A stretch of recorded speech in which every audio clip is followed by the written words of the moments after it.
Mi marido me echó a la calle en toalla y me deportó a inmigración. Pero yo solo sonreí, porque él no sabía qué. Antes de contarte todo lo que pasó, déjame un comentario diciéndome desde qué ciudad o rincón del mundo estás escuchando esta historia. Me encantaría saber hasta dónde ha llegado mi voz. Porque lo que estás a punto de escuchar, podría ser la historia de cualquiera. La puerta se abrió con un golpe seco. Ana apenas tuvo tiempo de sostener la toalla que cubría su cuerpo. Un grito ahogado le subió al pecho, pero se quedó atorado entre los dientes cuando la mano de Eric la sujetó por el brazo, con fuerza, con rabia. La arrastró por el pasillo como si fuera un mueble que estorbaba. «¡Sal de mi casa!», rugió él, con una furia que la paralizó. «¡Sal ahora mismo! Y no te atrevas a volver!». «Eric, por favor, los niños». «¿Qué estás haciendo?». «Que estoy en toalla». «¿Que estás loco?», gritó Ana, luchando por mantener la dignidad que se le escurría entre las manos como la tela mojada que apenas la cubría. «Te advertí, Ana.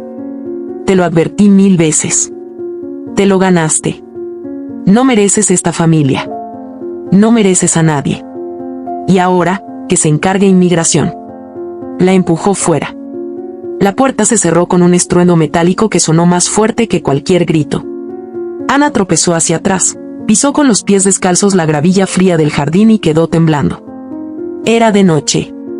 La calle vacía. Solo el viento y el sonido lejano de un motor que se acercaba. Y entonces vio las luces. 2 faros blancos. Un auto oscuro que se detuvo frente a la casa. Las puertas se abrieron. 2 hombres salieron. Uno de ellos llevaba una carpeta. El otro tenía una placa colgada al cuello. «¿Ana Castillo?», preguntó uno, sin bajar la voz. «Tenemos una orden para trasladarla. Por favor, no se resista». Ana sintió que el mundo se volvía líquido. Estaba paralizada, mojada, medio desnuda y con los ojos llenos de una vergüenza tan grande que dolía como un cuchillo en el pecho. Y justo cuando su voz quiso salir, cuando quiso preguntar qué pasaba, por qué, cómo, el auto arrancó otra vez, con ella adentro. Pero lo que Eric no sabía, es que todo estaba a punto de cambiar. Ana tenía 28 años, 2 hijos pequeños, y una vida que parecía sencilla desde fuera.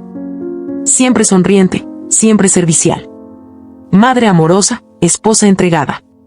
A quienes la conocían de vista, los padres del preescolar, el portero del supermercado, la vecina que la saludaba desde lejos, les parecía una mujer tranquila. Normal. Discreta. Invisible. Nadie sabía que llevaba meses sin dormir bien. Que cada noche se acostaba con miedo a equivocarse. Que su teléfono tenía instalado un software de monitoreo que su esposo le obligó a aceptar por seguridad. Nadie sabía que Ana, en realidad, no tenía amigas. Que las pocas con las que hablaba en su país hacía tiempo que se habían distanciado porque Eric no aprobaba las malas influencias. La casa era su mundo. Los gemelos, su único oxígeno. Mateo y Tiago, de 3 años, eran su luz. Los cuidaba con devoción, les cantaba canciones, les cocinaba con amor.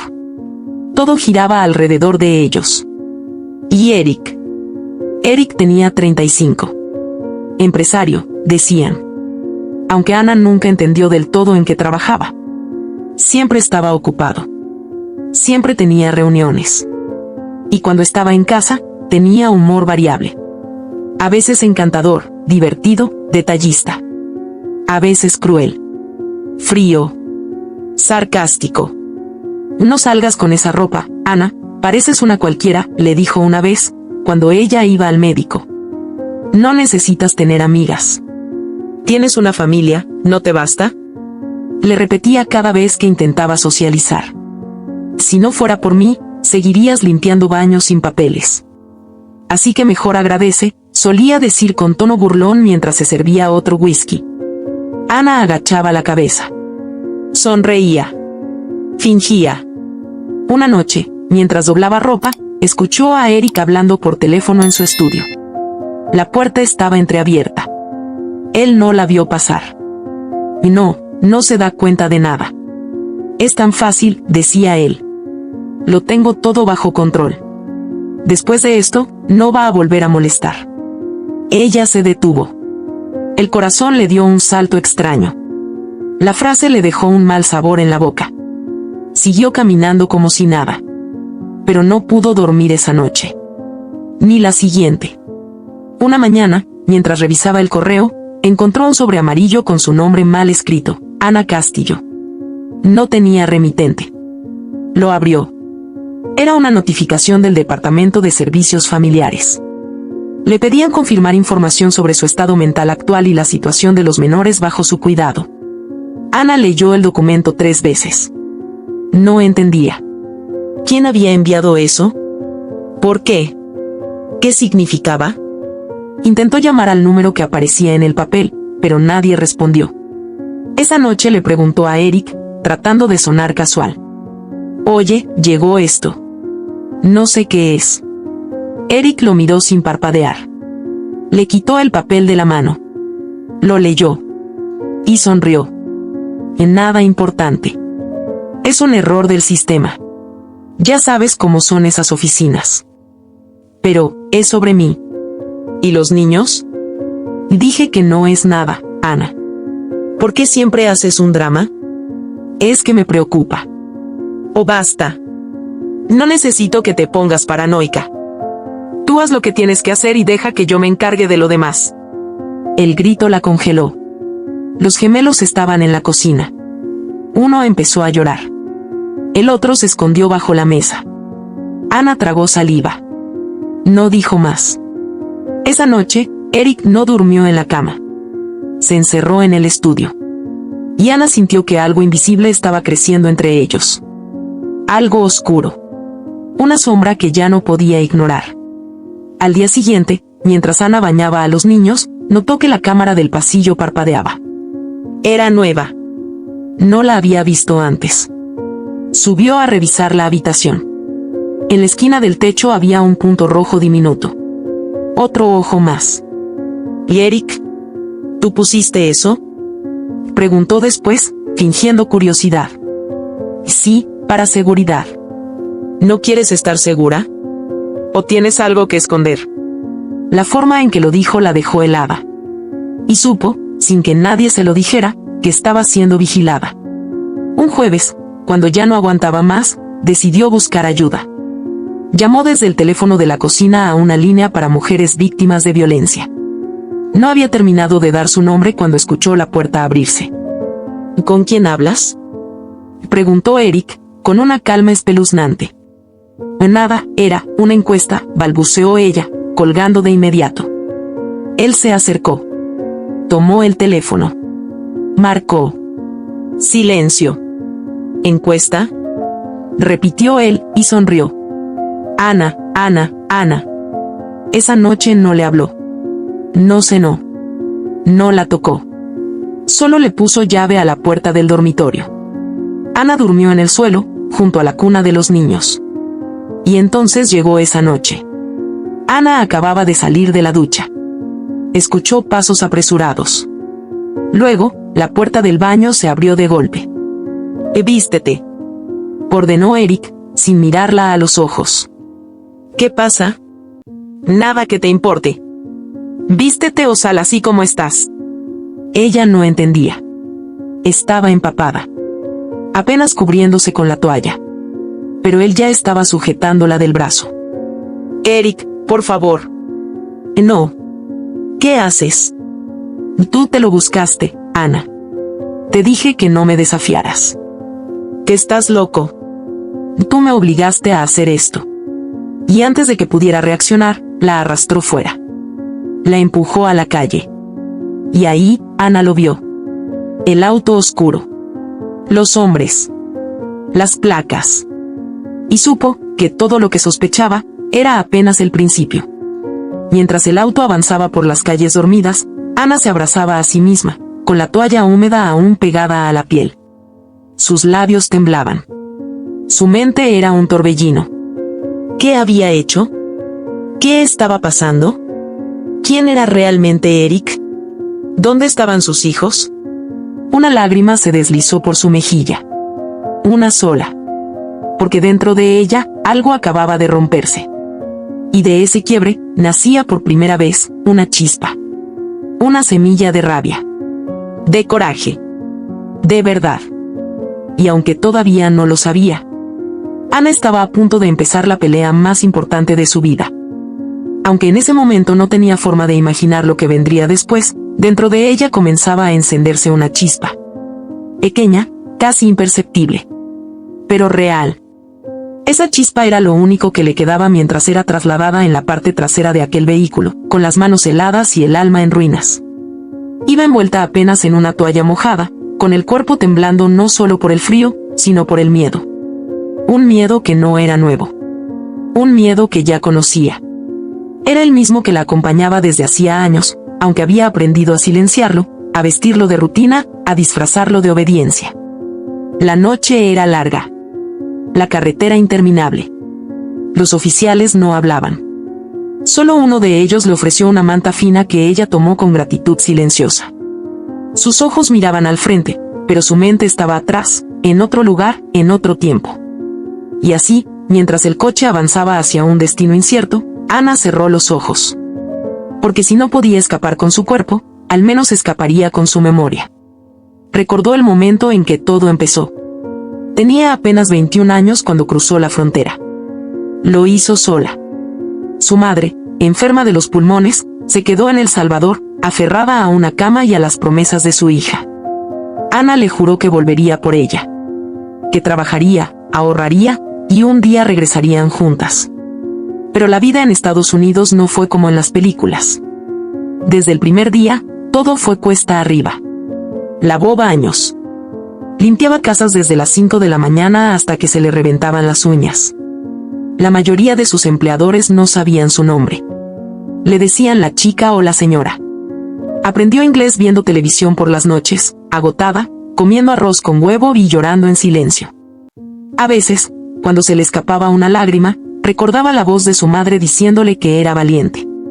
Que las mujeres de su familia no se rendían. Que la dignidad no estaba en lo que tenías, sino en lo que eras capaz de soportar sin perderte a ti misma. Ana se aferró a esas palabras cada vez que le pagaban menos de lo acordado, cada vez que alguien la miraba con desprecio por su acento, cada vez que sentía que era invisible. Y entonces conoció a Eric. Estaba limpiando la recepción de una oficina cuando lo vio por primera vez.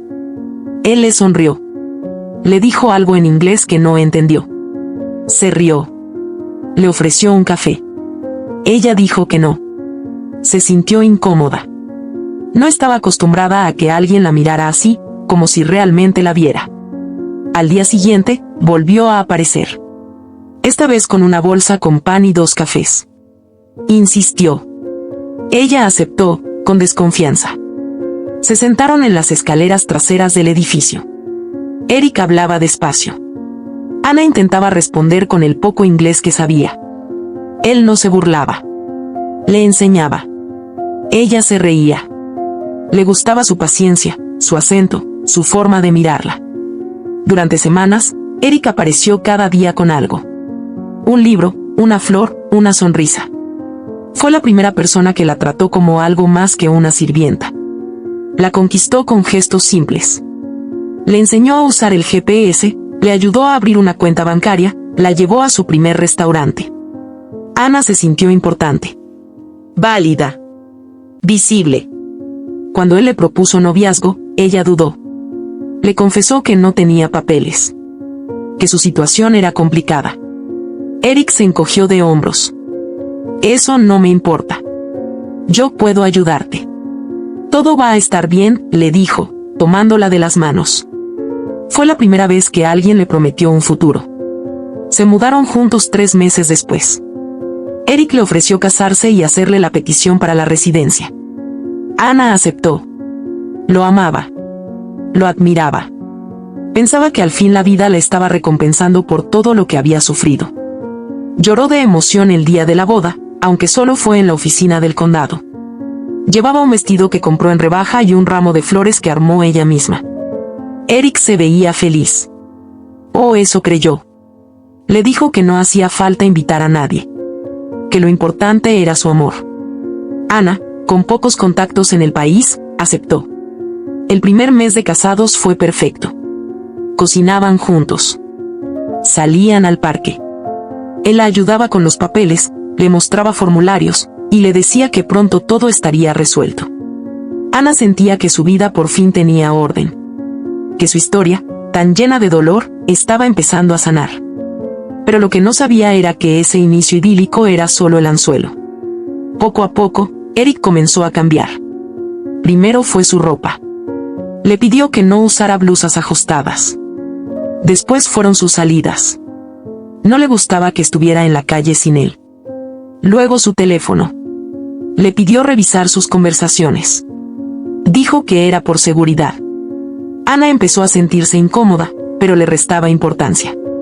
Pensaba que era celoso porque la amaba. Pensaba que era normal. Porque nunca antes había tenido una relación formal. Porque nadie le enseñó a identificar el control disfrazado de cuidado. Los días se volvieron predecibles. Ana cocinaba, limpiaba, y esperaba a que Eric volviera del trabajo. Él llegaba con el ceño fruncido. Se quejaba de todo. De la comida, de la casa, de su silencio. Si Ana intentaba contarle algo del día, él la ignoraba. Si reía con una película, él apagaba el televisor. Cuando ella comenzó a buscar trabajo como niñera, él estalló. No necesitas trabajar. ¿Para qué? ¿Para que hables con otros hombres? Le gritó una noche. Quédate en casa. Yo me encargo de todo. Y Ana obedeció. Porque aún confiaba. Porque pensaba que todo era parte del proceso. Porque estaba embarazada. Cuando le anunció la noticia, Eric se quedó mudo. Luego sonrió. Le acarició el vientre. Esa noche durmieron abrazados. Pero los días siguientes trajo nuevas reglas. No debía comer nada sin preguntarle. No debía salir sola. No debía hacer esfuerzo. Le prohibió usar el celular más de 2 horas al día. Dijo que era por el bebé. Que quería lo mejor para ellos. Ahora somos una familia, le susurró. Y yo soy el que protege esta familia. Ana tuvo un embarazo complicado. Náuseas constantes, cansancio extremo. Eric no la acompañó a todas las citas. A veces decía que tenía trabajo. Otras veces ni siquiera respondía. Cuando los gemelos nacieron, lloró de emoción. Sostuvo a uno en brazos. Le dijo que serían los niños más fuertes del mundo. Esa misma noche, Ana despertó y lo encontró mirando fijamente a los bebés con una expresión fría. Cuando le preguntó si estaba bien, él dijo: en nada. Solo pensaba. Son tan frágiles, ¿verdad? Y volvió a la cama sin dar más explicaciones. Las semanas pasaron. Ana vivía para los gemelos. Sus días eran pañales, llantos y canciones de cuna. Eric cada vez se mostraba más distante. Ya no le hablaba con cariño. La corregía frente a los niños. Se burlaba si olvidaba algo. Y cuando ella intentaba defenderse, él cambiaba el tono. ¿De verdad vas a pelear conmigo? Después de todo lo que he hecho por ti. Sin mí, estarías en tu país, limpiando letrinas. Esas palabras se clavaban como cuchillos. Ana se callaba. Aprendió a medir cada movimiento. A callar sus opiniones. A fingir sonrisas. A vivir con miedo. Después vinieron los accidentes. Un codazo mientras pasaban por la puerta. Una patada mientras dormían. Un empujón cuando ella tropezaba con un juguete en el pasillo. Siempre decía que fue sin querer. Que estaba cansado. Que ella debía tener más cuidado. Pero su cuerpo acumulaba moretones. Su alma, cicatrices. Pensó en denunciar. Una vez. Pero no lo hizo. Porque no tenía papeles. Porque tenía miedo. Porque pensaba en los gemelos. Porque no quería que crecieran sin padre. Porque él siempre pedía perdón. No sé qué me pasa, Ana. Tú me desesperas. Pero no quiero hacerte daño. Solo necesito que me entiendas. Y ella lo entendía. Porque quería creerle. Porque aún lo amaba. Porque tenía esperanzas. Porque no conocía otra vida. Y porque cada vez que pensaba en marcharse, recordaba que no tenía a dónde ir. Eric comenzó a hablarle de corregir su conducta. Le decía que estaba demasiado emocional. que no era buena madre, que debía aprender a obedecer. Y si ella lloraba, él le decía que estaba desequilibrada. Eres una carga. Pero aún así, aquí estás. Porque yo lo permito. Ana empezó a escribir en un cuaderno. Era su único desahogo. Allí anotaba lo que sentía, lo que no podía decir, lo que la desgarraba. Un día, Eric lo encontró. Lo leyó sin decir palabra. Luego lo rompió en pedazos frente a ella. No gritó. No golpeó. Solo la miró a los ojos y dijo: nunca olvides que tú me perteneces. Esa noche, Ana no pudo dormir. Se quedó mirando a sus hijos. Uno tenía la misma nariz que ella. El otro, los ojos de Eric. Se preguntó qué futuro les esperaba. Y por primera vez, sintió que algo en ella se quebraba. No era miedo. Era un presentimiento. Una certeza silenciosa de que su historia no tendría un final feliz si no hacía algo. Pero no lo hizo. Aún no. Porque no tenía fuerzas. Porque seguía atrapada entre el amor y el terror. Porque pensaba que algún día él cambiaría. Hasta que llegó la carta. La que decía que estaban evaluando su estado mental. La que llegó con su nombre mal escrito. La que escondía la primera pista del verdadero plan de Eric. Esa carta fue el primer eco de la traición que no había visto venir. Y esa noche, mientras el auto seguía avanzando por la carretera, Ana lo entendió. Por fin. Su esposo no era su protector. Era su carcelero. Y ella estaba sola. O al menos, eso creía. Porque el destino le tenía preparada una sorpresa. Una que lo cambiaría todo. Una que aún no podía ver, pero que venía en camino. Como una tormenta que ruge a lo lejos. El juego acababa de comenzar. Y Ana ya no sería la misma. Jamás. Esa noche, mientras el auto oficial la llevaba hacia un destino que ni ella misma comprendía, algo cambió dentro de su pecho. No fue rabia, ni desesperación, ni siquiera miedo. Fue una extraña mezcla de lucidez y vacío. Como si, por primera vez, su mente se limpiara de todo el humo que Eric había dejado a su paso durante años. Comprendió, en ese instante, que no estaba loca. Que no era ella quien exageraba. Que lo que estaba viviendo tenía un nombre, y era más oscuro de lo que su inocencia le había permitido ver. Y aún así, la esperanza no moría. Era diminuta, frágil, como un hilo delgado que apenas se sostenía. Pero existía.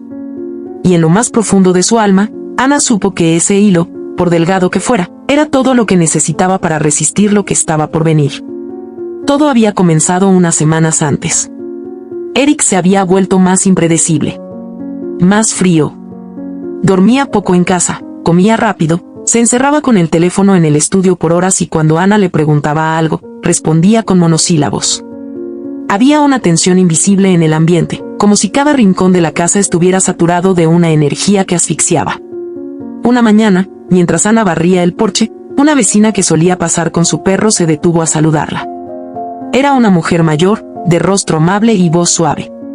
Se llamaba Teresa. Nunca habían hablado más de lo necesario, pero ese día, Ana tenía un hematoma en el cuello que intentaba cubrir con el cuello de su suéter. La vecina se fijó. ¿Te caíste?, preguntó, sin juzgar, pero con la mirada clavada en la marca morada. Ana se tensó. Bajó la vista. No supo qué decir. No, fue un accidente, murmuró. Teresa asintió, como si ya conociera la respuesta. Se acercó un poco más y bajó la voz. Yo también tuve un esposo así.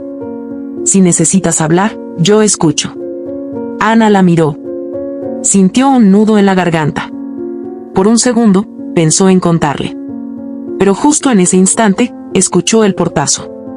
Eric había salido a buscar algo al auto y ahora la observaba desde la entrada, con los brazos cruzados y la mandíbula apretada. La vecina miró rápidamente al hombre y luego regresó la mirada a Ana. Cualquier cosa, ya sabes dónde estoy, dijo en voz baja y se alejó.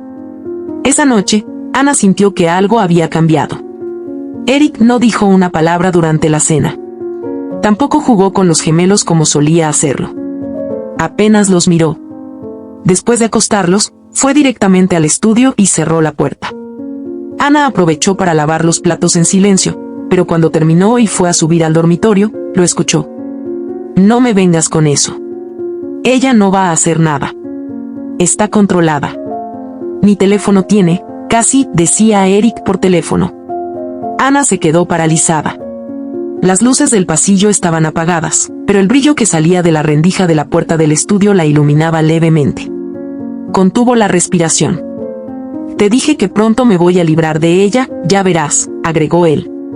Ana retrocedió 2 pasos, en silencio, y subió a su habitación con el corazón latiendo como un tambor en el pecho. ¿A quién le hablaba?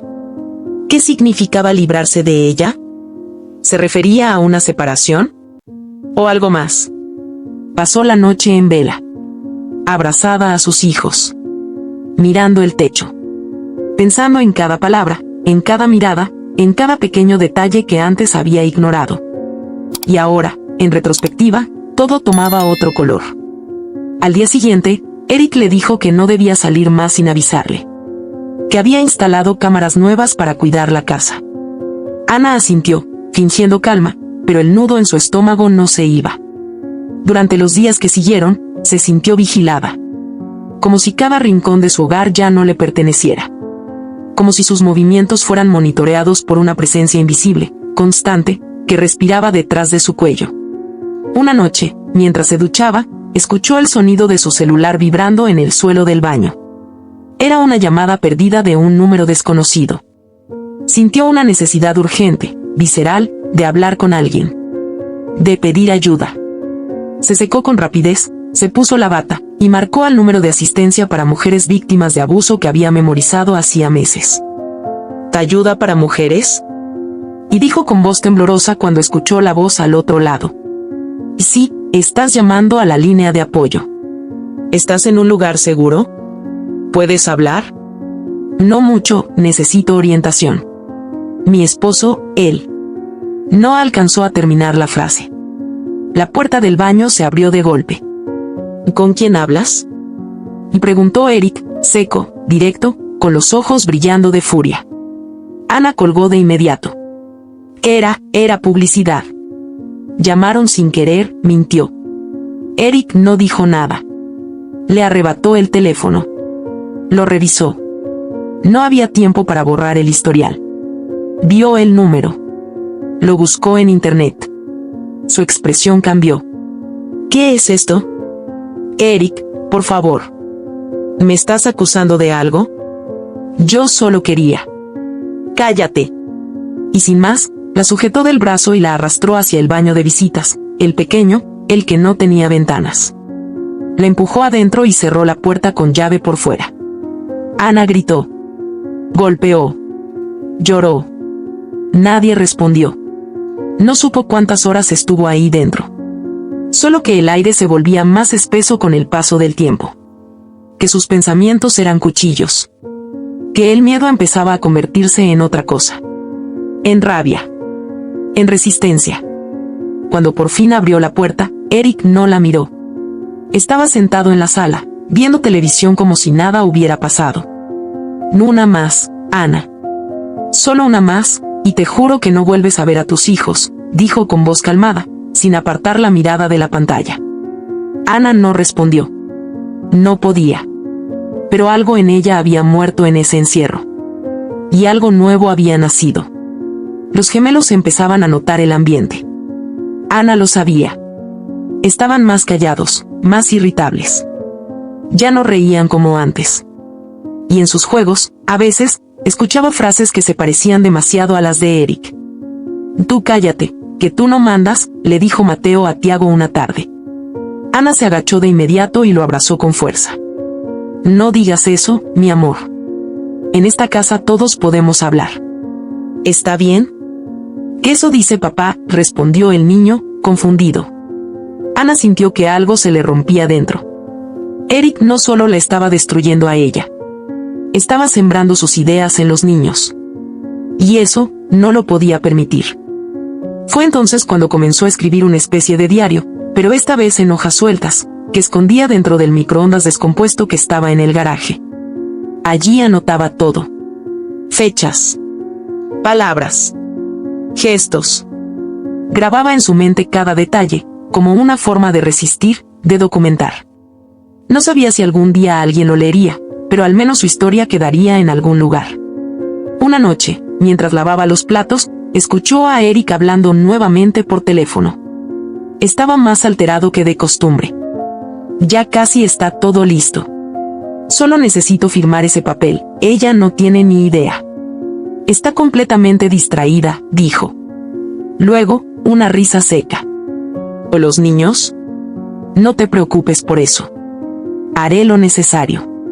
Ella no tiene derecho a nada. Ana dejó caer un vaso. Se hizo añicos en el fregadero. Eric salió al instante. ¿Qué pasó? En nada. Se me resbaló. Él la miró con desconfianza. Luego, sin decir más, volvió al estudio. Esa noche, Ana no durmió. Se quedó en el suelo, junto a la cuna de sus hijos, con los oídos atentos y el cuerpo en alerta. Sentía que el peligro era inminente. Que algo se estaba acercando.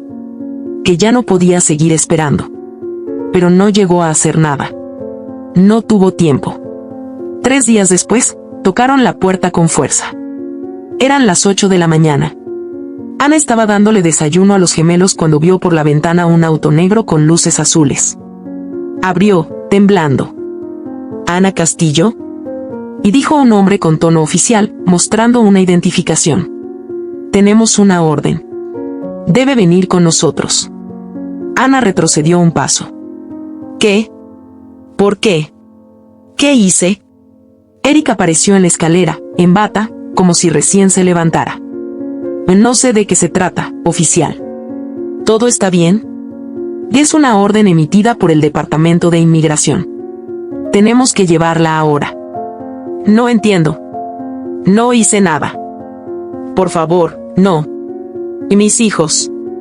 Gritó Ana, mientras los gemelos comenzaban a llorar.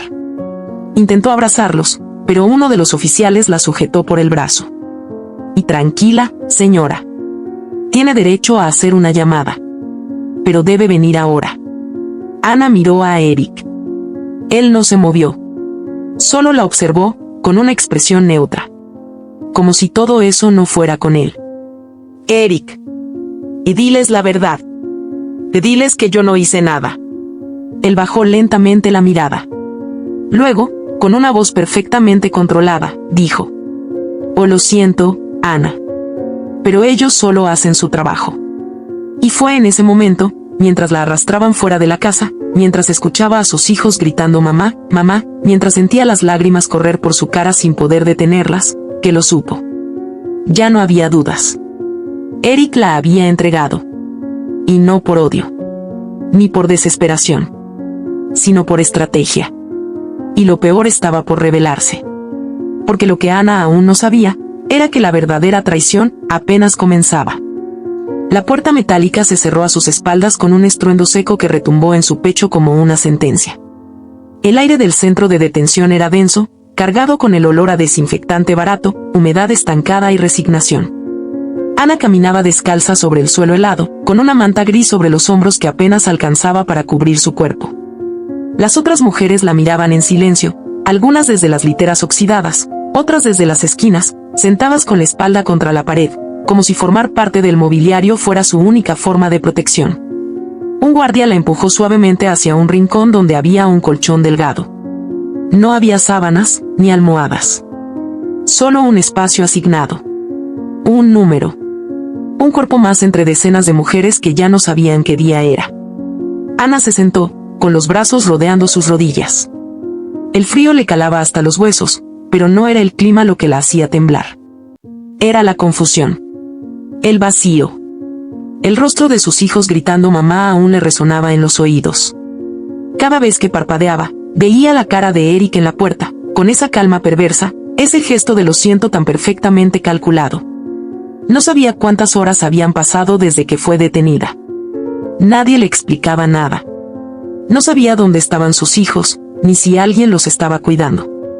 Tampoco entendía por qué estaba allí. No tenía antecedentes, no había cometido ningún delito. Solo era una madre, una mujer, una esposa. O lo había sido. Cerró los ojos. Intentó imaginar la voz de su madre, aquella que no oía desde hacía años. Quiso aferrarse a algún recuerdo feliz, pero todo estaba cubierto por una neblina densa, como si la realidad se hubiera desplazado a un universo paralelo donde ya no tenía identidad, ni derechos, ni futuro. El sonido de pasos se acercó. Ana no levantó la mirada. Pero una voz femenina, suave y firme, rompió el silencio. ¿Eres Ana Castillo? Ella apenas asintió. Soy Lucía. Trabajo con una organización que ofrece asistencia legal a mujeres detenidas por temas migratorios. Vengo cada semana a hablar con quienes no tienen representación. ¿Puedo sentarme? Ana alzó la vista. Frente a ella estaba una mujer de unos 40 años, con el cabello recogido en un moño desordenado, gafas en la punta de la nariz, un cuaderno bajo el brazo. Llevaba puesta una chaqueta que claramente no era de lugar. Su voz tenía ese tono de las personas que han visto demasiado, pero aún no se resignan. No sé qué estoy haciendo aquí, susurró Ana. ¿Te detuvieron en tu casa? Sí. Vinieron con una orden. Dijeron que era de inmigración. Yo no entiendo. Lucía sacó una pequeña libreta y comenzó a anotar. ¿Estabas en proceso de residencia? Mi esposo era ciudadano. Me prometió ayudarme. Íbamos a iniciar la petición, pero siempre decía que había que esperar. ¿Dónde está tu esposo ahora? Ana bajó la cabeza. Le dolía pronunciarlo. Él me entregó. Me echó a la calle, en toalla. Frente a los niños. Llamó a inmigración. Dijo que era por mi bien. Lucía se quedó en silencio unos segundos. Luego suspiró. Eso no es por tu bien. Eso es violencia. Ana tragó saliva. Y él no me golpeaba tanto. Solo me controlaba. Me quitó el teléfono. No me dejaba salir. Me decía que sin él nadie me ayudaría. Que me deportarían. Que no vería más a mis hijos. Y ahora pasó. Lucía la miró con una mezcla de compasión y rabia contenida. Ana, escúchame bien. Esto no es solo un caso de migración. Esto es una trampa. Y necesitamos revisar cada detalle. Sacó una carpeta de su bolso. Abrió una hoja con sellos oficiales. Pude acceder al reporte que se usó para emitir tu detención. Hay una carta firmada por tu esposo. Dice que tú eres una amenaza para tus hijos. Que tienes desequilibrios emocionales. Que los has puesto en riesgo. Ana sintió que la cabeza le daba vueltas. ¿Qué estás diciendo? La carta viene con una declaración jurada. Incluye fotos tuyas llorando, desarreglada, y una serie de correos electrónicos impresos donde supuestamente tú amenazas con hacerle daño a los niños si él te abandona. Ana se puso de pie. No podía respirar. Caminó 3 pasos y se apoyó contra la pared. El mundo le temblaba bajo los pies. Eso es mentira. Nunca, jamás les haría daño. Yo los amo. Son mi vida. Lucía asintió con seriedad. Lo sé. Pero eso no basta para el sistema. Necesitamos probar que todo eso fue manipulado. Que las fotos fueron sacadas de contexto. Que los correos no son tuyos. ¿Tienes alguna prueba? ¿Mensajes tuyos? ¿Alguien que pueda hablar por ti? Ana cerró los ojos. Recordó el cuaderno que había escondido. Las hojas dentro del microondas. Esas que había escrito como desahogo, no como prueba. Pero tal vez podían ser su salvación. Escribí cosas. Durante meses. Pero están en casa. Escondidas. En un microondas viejo, en el garaje. Lucía anotó. Lo buscaré. Buscaré una orden para revisar. Pero antes, necesito que me cuentes todo. Desde el inicio. Sin omitir nada. Ana respiró hondo. Por primera vez, sintió que alguien quería escucharla. De verdad. Y entonces habló. Durante horas. Le contó cómo lo conoció, cómo la enamoró, cómo se transformó. Le narró las cámaras, el encierro en el baño, las amenazas. Habló hasta quedarse sin voz. Y cuando terminó, sintió que había vomitado años de angustia en un solo relato. Lucía la escuchó sin interrumpir. Solo al final, cerró su cuaderno y le dijo: Ana, esto no es solo abuso. Esto es una estrategia. Eric planificó todo. Te aisló. Te controló. Y ahora quiere deshacerse de ti para quedarse con los niños. Ya lo ha hecho antes, con otras mujeres. No eres la primera. Ana abrió los ojos con asombro. ¿Cómo lo sabes? Lucía se levantó. Sacó una hoja del bolsillo interior de su abrigo. Era una fotocopia de un documento judicial. Otro caso. Otro nombre. Emily Torres. Ciudadana. También estuvo casada con Eric hace 6 años. También lo denunció. También perdió la custodia de su hija. Y ahora nadie sabe dónde está. Ana se sentó, paralizada. ¿Y nadie hace nada? Lucía le tomó la mano. Ahora sí. Yo sí. Los días en el centro de detención eran una tortura lenta. Las luces nunca se apagaban del todo. La comida era escasa y sin sabor. Las conversaciones entre las internas se reducían a lamentos, súplicas y oraciones en voz baja. Algunas lloraban por las noches. Otras gritaban. Algunas se aislaban tanto que parecían haber perdido la noción del tiempo. Ana se aferraba a las visitas de Lucía. Cada vez que la veía llegar, sentía que aún tenía un pedazo de futuro. Lucía le llevaba noticias, documentos, avances. Había conseguido acceso a los registros médicos que mostraban las heridas de Ana documentadas en el hospital, cuando Eric dijo que había tropezado con los juguetes. Había localizado a Teresa, la vecina, quien estaba dispuesta a testificar que había escuchado gritos, que había visto los moretones. Y lo más importante, había encontrado los escritos en el microondas. Y son claros, Ana. Fechas, emociones, momentos específicos. Esto no es una simple libreta. Es un testimonio emocional valiosísimo. Ana la miraba como si fuera su última salvación. ¿Podré recuperar a mis hijos? Lucía se tomó un momento. No le mentiría. Aún no lo sabemos. Pero sí puedo decirte algo, Eric ya no controla el tablero. Ahora nosotros también estamos jugando. Ese día, Ana durmió sin llorar. Una mañana, Ana fue llamada a la sala de entrevistas. Un oficial le explicó que se estaba evaluando su caso para una visa especial para víctimas de violencia. Que sus registros estaban en revisión. Que, gracias a la intervención de una abogada, su caso tenía nuevas posibilidades. Ana volvió a su litera. Caminando más firme. Con la mirada alta. Algunas mujeres la observaban con respeto. Otras le preguntaban si podían hablar con Lucía. Y por primera vez, Ana no se sintió invisible. Sentía que su voz, pequeña y herida, estaba comenzando a resonar en un sistema que la había callado durante años. La noche anterior al juicio migratorio, Ana soñó con sus hijos. Soñó que corrían hacia ella en un campo abierto. Que la abrazaban. Que le decían: mamá, ya estás aquí. Y al despertar, supo que ese sueño no era una ilusión. Era una meta. Y que ahora no estaba sola. Porque había una verdad que ni Eric podía manipular. Ella estaba viva. Y lista para pelear. Lo que no sabía aún, era que Eric también se estaba preparando.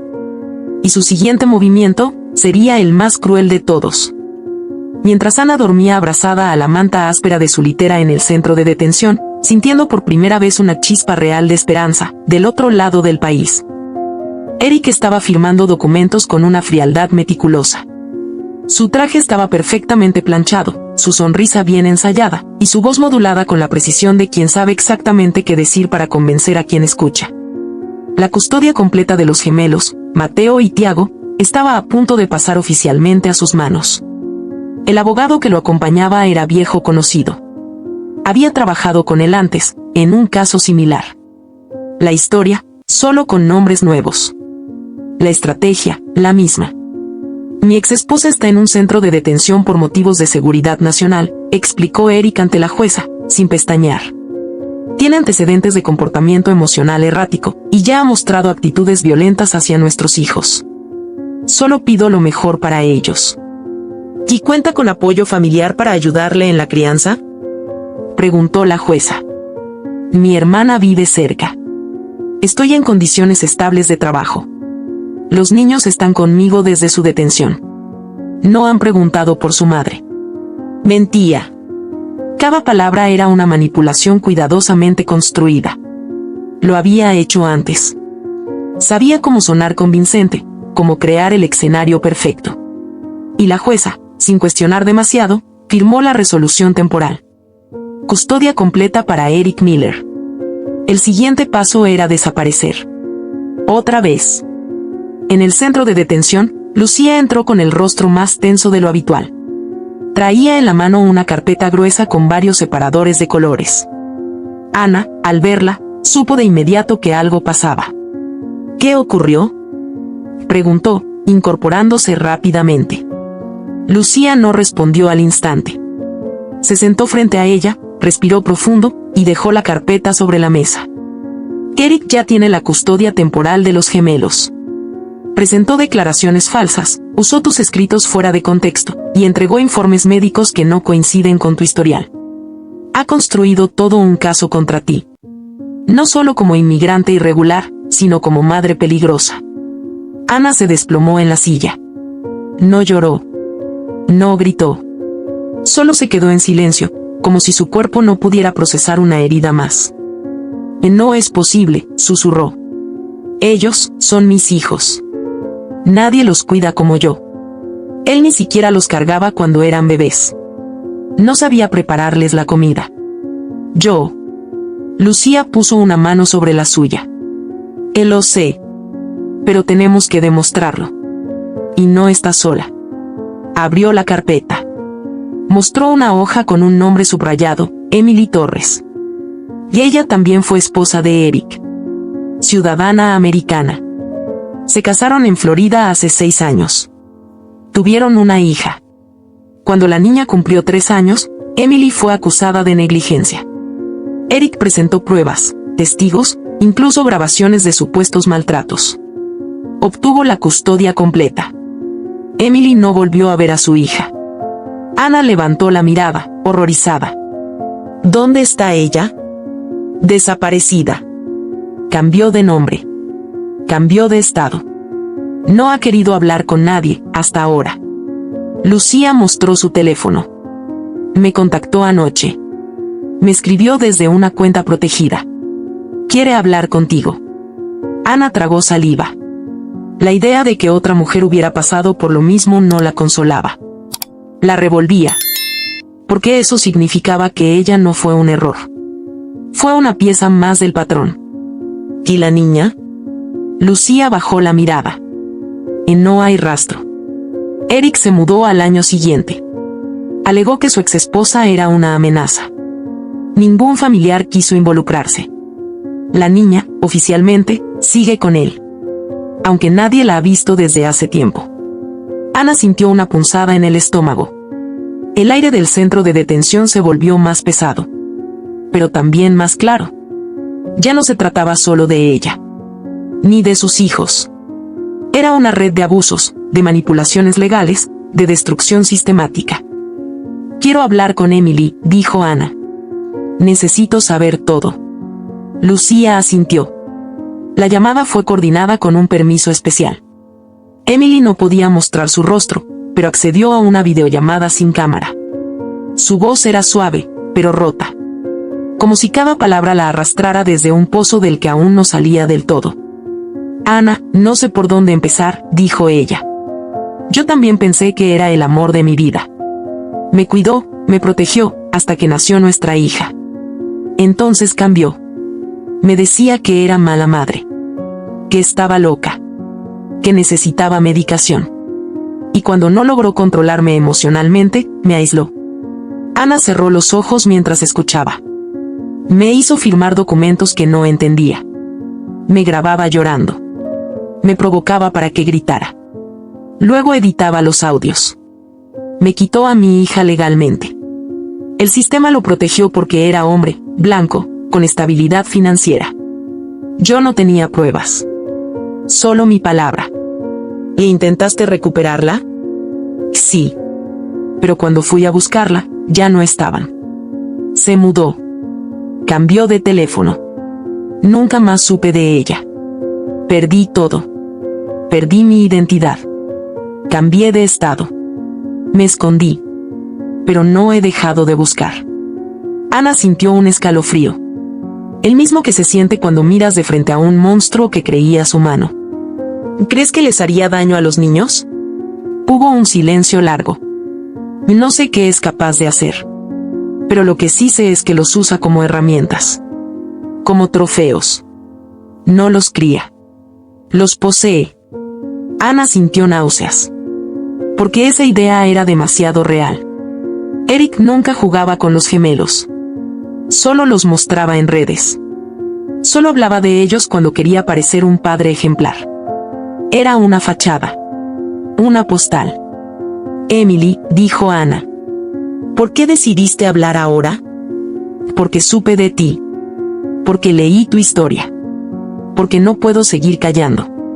Porque si tú ganas, todas ganamos. Ana colgó con las manos temblando. Miró a Lucía con una determinación distinta. No era desesperación. Era decisión. Voy a pelear. Aunque me tome años. Aunque pierda todo. No voy a dejar que mis hijos vivan con él. No voy a dejar que otra mujer pase por esto. Lucía abrió una carpeta distinta. Entonces necesitamos presentar una solicitud formal para la visa U. Es para víctimas de violencia que colaboran con la justicia. Necesitamos tu testimonio completo, documentos, pruebas, todo. Ana asintió sin dudar. Hazlo. Estoy lista. Los siguientes días fueron una maratón. Lucía organizó una línea de tiempo con cada evento. Inició la recolección de pruebas. Ana escribió con detalle cada episodio de control, cada amenaza, cada accidente doméstico. Teresa, la vecina, envió una declaración firmada. Los registros médicos fueron recopilados. Las hojas escondidas en el microondas fueron presentadas como evidencia clave de patrón de abuso. Pero Eric también se movía. Mientras Ana luchaba por salir legalmente, él planeaba una jugada final.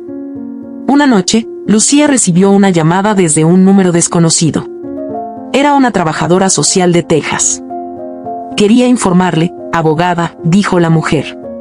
El señor Eric Miller solicitó un permiso de salida del país para viajar con sus hijos a un retiro espiritual en Canadá. Dice que necesita sanar con sus hijos después del trauma causado por la madre. Lucía colgó sin responder. Corrió al centro de detención. Pidió ver a Ana. La sacaron de su celda a medianoche. Eric quiere sacar a los niños del país. Dice que es temporal. Pero si lo hace, los perderemos. Ana sintió que el corazón se le detenía. Las piernas le temblaron. Puede hacerlo. Con la custodia temporal, sí. Pero estamos a tiempo. Podemos bloquear el permiso si probamos que hay una investigación abierta. Ya envié la solicitud. Pero si no actuamos ahora, puede desaparecer. Como hizo con la hija de Emily. Ana se aferró al borde de la mesa. Respiró profundo. No lo va a lograr. No voy a permitirlo. Esa noche, Ana escribió una carta. La más larga que había escrito. Era para sus hijos. No sabía si la leerían pronto, pero necesitaba que existiera. Les contó quién era ella. Cómo los había amado desde antes de nacer. Cómo había luchado por ellos desde que llegaron al mundo. Les prometió que no se rendiría. Que aunque otros dijeran mentiras, la verdad siempre encontraría su camino. La carta fue enviada junto con su solicitud formal de visa U. Lucía se encargó de entregarla al Tribunal de Familia como prueba emocional. Era arriesgado. Pero era real. 2 días después, el tribunal recibió una notificación urgente. Una jueza federal emitía una orden de bloqueo de salida del país para Eric Miller hasta esclarecer las acusaciones en su contra. La custodia, por primera vez, quedaba en evaluación. Ana lo supo de inmediato. Lucía le llevó la noticia en persona. Lo detuvimos. No podrá sacar a los gemelos. Ana lloró. No de tristeza, sino de alivio. Y entre lágrimas, dijo una frase que marcó su renacer.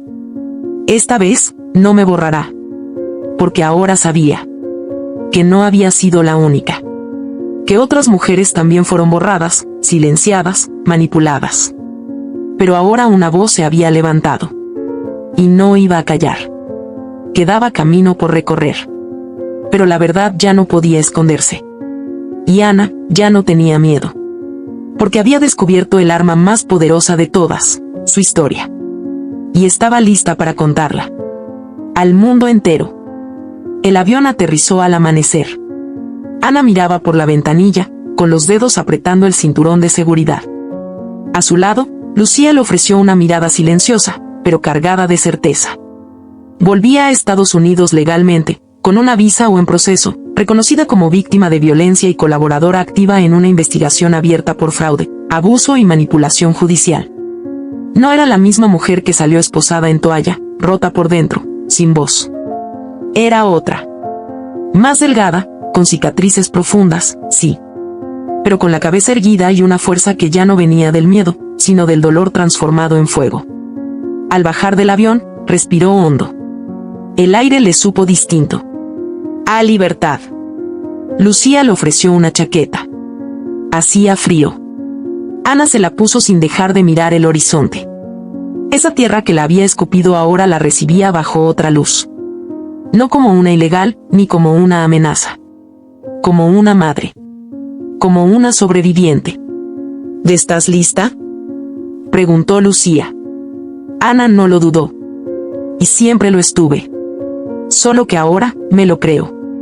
El reencuentro con los gemelos fue corto, supervisado por asistentes sociales y rodeado de protocolos, pero para Ana fue un suspiro que le devolvió el alma al cuerpo. Mateo la miró con extrañeza. Tiago se escondió tras la pierna de una asistente. Habían pasado muchos meses. Ya no eran los bebés que recordaba. Habían crecido sin ella. Ana se arrodilló frente a ellos. Hola, mis amores, soy mamá. Los niños no hablaron.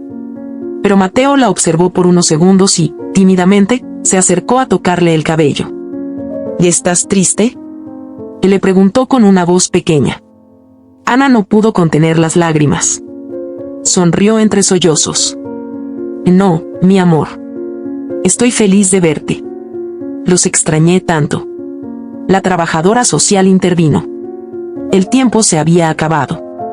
Ana los vio alejarse de la mano de la cuidadora, sintiendo que se le arrancaban de nuevo. Pero esta vez no era con violencia. Esta vez era con la promesa de que volverían. Y ella estaba dispuesta a todo por cumplirla. El juicio fue fijado para el martes siguiente. Ana y Lucía trabajaron día y noche para preparar cada detalle. La sala estaría llena. Sería una audiencia pública, con medios interesados, cámaras en los pasillos y varios representantes de organizaciones de derechos humanos. Eric, por su parte, seguía actuando con la misma seguridad de siempre. Su abogado, un hombre de expresión pétrea y retórica calculada, lo asesoró para mantener su imagen limpia, padre ejemplar, víctima de una mujer inestable y extranjera con intereses ocultos. Los informes presentados por su defensa eran una mezcla de verdades disfrazadas y pruebas manipuladas. Las mismas fotos, los mismos correos, las mismas acusaciones de siempre. Pero esta vez, Ana tenía algo que antes no tenía, verdad documentada. Y una abogada dispuesta a desmantelar cada una de las mentiras. El día del juicio, Ana llegó vestida con un conjunto sobrio y elegante, el cabello recogido, la mirada firme. Lucía la acompañaba como una sombra, siempre cerca, atenta a cada movimiento. Eric ya estaba allí. La miró sin expresión. No había rastros de culpa. Solo ese aire de superioridad que Ana conocía tan bien. El juez entró. La audiencia comenzó.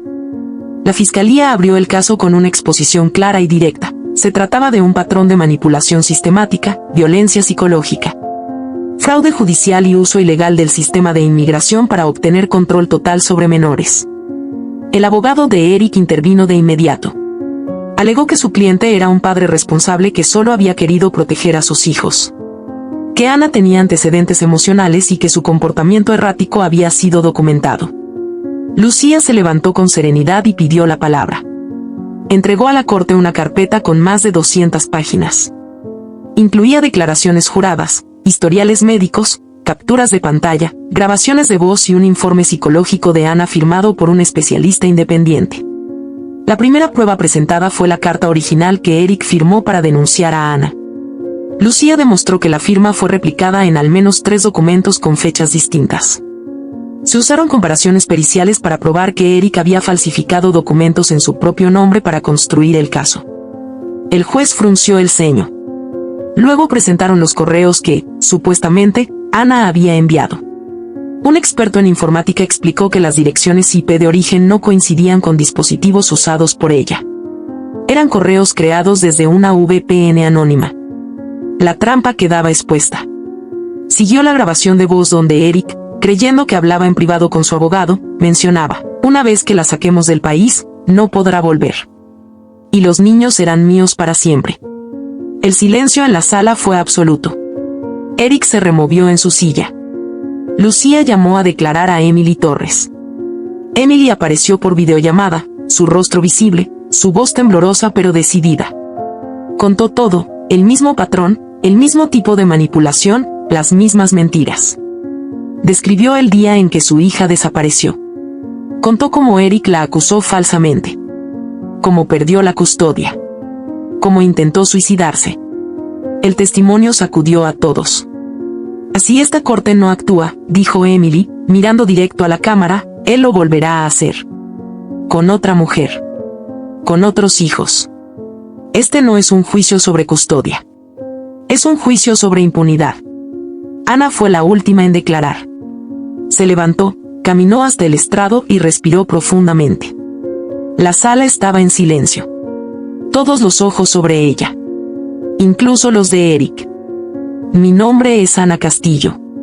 Vine aquí por mis hijos. No por venganza. Vine porque ellos merecen saber la verdad. Porque crecí creyendo que el silencio protegía. Que si callaba, él no me haría más daño. Me equivoqué. El silencio es lo que lo protegía a él. El juez la observaba con atención. Eric se cruzó de brazos. Su abogado intentó frenar el testimonio, pero el juez le permitió continuar. Durante años, creí que era mi culpa. Que era débil. Que era yo quien tenía que cambiar. Y mientras tanto, él planeaba cómo borrarme de la vida de mis hijos. Me llamó inestable, me encerró, me vigiló. Pero no pudo destruir lo único que no puede falsificar, mi amor por ellos. Y eso es lo que me trajo de vuelta. El juez le pidió que tomara asiento. Ana regresó a su silla. Lucía le apretó la mano. En el rostro de varias personas del público, había lágrimas. El juez se retiró a deliberar. Fueron los 30 minutos más largos de la vida de Ana. Cada tic del reloj era un latido brutal en su pecho.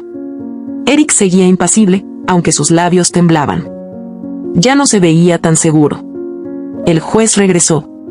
Su voz fue firme, sin titubeos. Después de revisar las pruebas presentadas, escuchar los testimonios y analizar el patrón de conducta, esta corte determina que el señor Eric Miller ha incurrido en manipulación judicial, falsificación de documentos, violencia psicológica y tentativa de secuestro. Se revoca de inmediato su custodia. La señora Ana Castillo recupera la tutela de sus hijos en carácter permanente. Además, se abre una investigación penal en su contra. Será detenido esta misma tarde. Eric se levantó, gritando: que esto es una trampa. Que es mentira. Que están todos contra mí. 2 oficiales lo sujetaron. Ana lo observó sin moverse. Lo vio patalear, insultar, intentar resistirse. Lo vio por fin como realmente era, un hombre común, sin poder, sin máscaras. Nadie lo defendió. Nadie lo aplaudió. El juez se retiró. La sala quedó en silencio. Luego, un aplauso tímido. Y después, más fuerte. Un reconocimiento silencioso a una mujer que había atravesado el infierno y estaba de pie. Ana se permitió llorar. Esta vez de alivio. De victoria. Lucía la abrazó. «Oh, lo lograste». Ana negó con la cabeza. «Lo logramos». Esa noche, Ana durmió con sus hijos por primera vez en muchos meses. Mateo se acurrucó en su pecho. Tiago jugó con su cabello hasta quedarse dormido. Ella los miró como si fueran un milagro. Y lo eran. Porque a pesar de todo, seguían allí. Y ahora, por fin, estaban libres. Pero lo más importante era que ahora, ella también. Ana despertó con la respiración pausada de Mateo sobre su pecho y los deditos de Tiago aferrados a su blusa. La luz suave del amanecer se colaba por la ventana, dibujando sombras tibias sobre las paredes blancas del pequeño apartamento que le habían asignado temporalmente tras el juicio. Había dormido con los niños en la misma cama, como en los viejos tiempos, como cuando las pesadillas aún no eran reales, y el mundo era tan solo una casa que olía a sopa de pollo y canciones de cuna. Por primera vez en años, no sintió miedo al abrir los ojos. No se sobresaltó por un ruido, ni corrió a mirar por la ventana para comprobar si alguien le espiaba. No revisó el teléfono esperando mensajes amenazantes. No sintió que debía pedir permiso para respirar. Esa mañana fue diferente.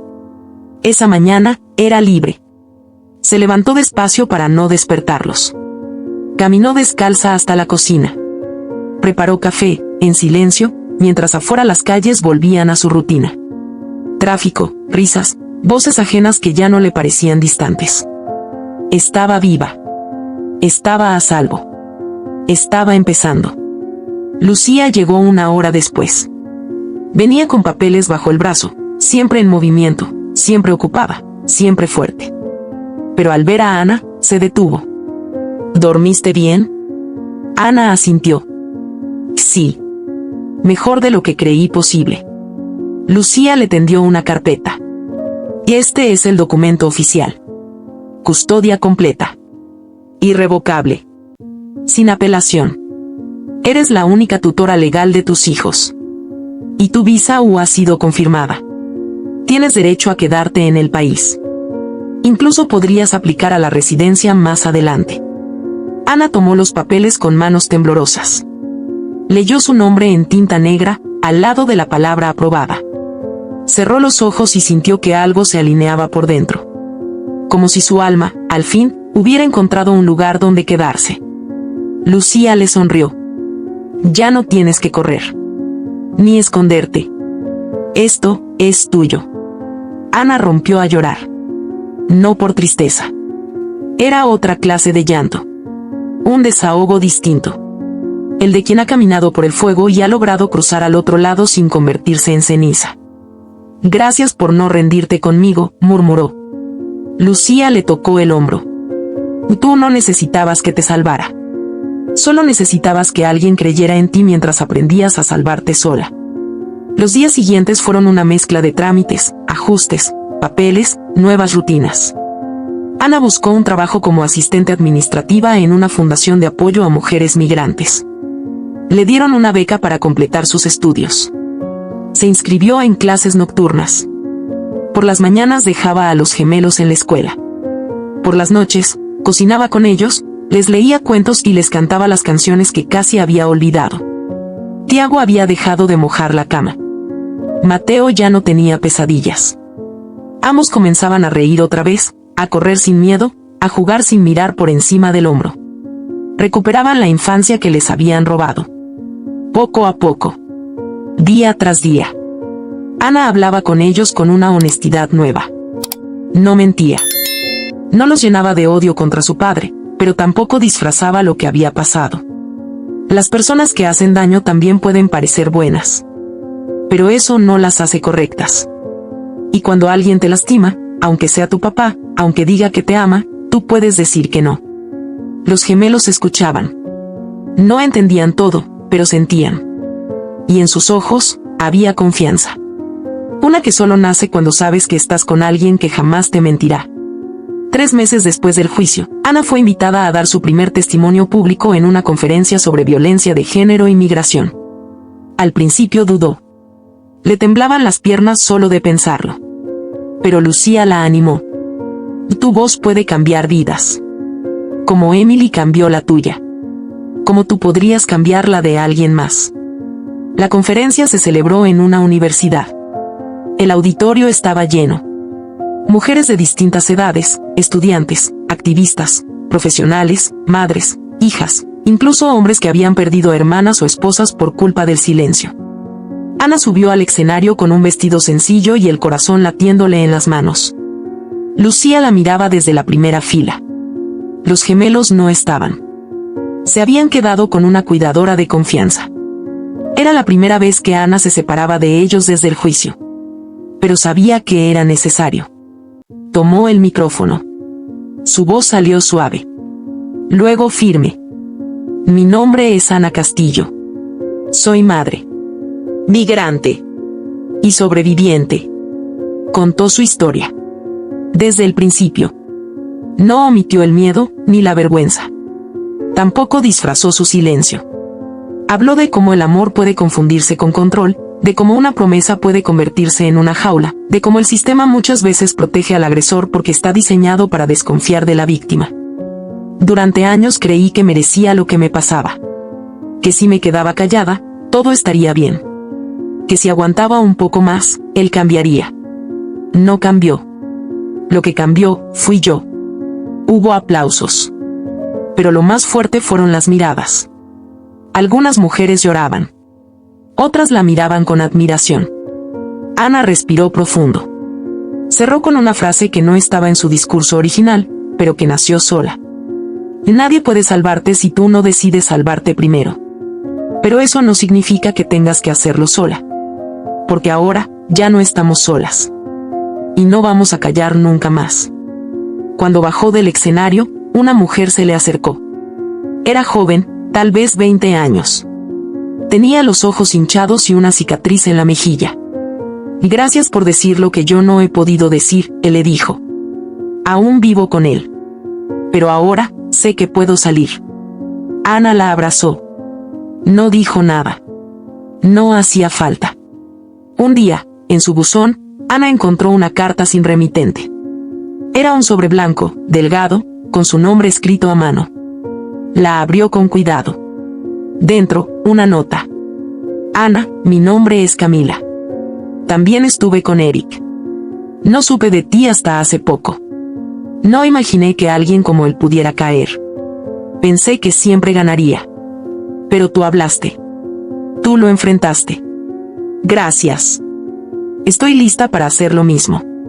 Ya no estamos solas. Ana cerró los ojos. Sostuvo la carta contra el pecho.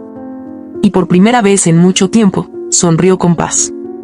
Porque había comenzado como una mujer rota, una madre abandonada, una migrante invisible. Y ahora, era una voz. Un testimonio. Un refugio. Ya no era solo una historia de dolor. Era un camino.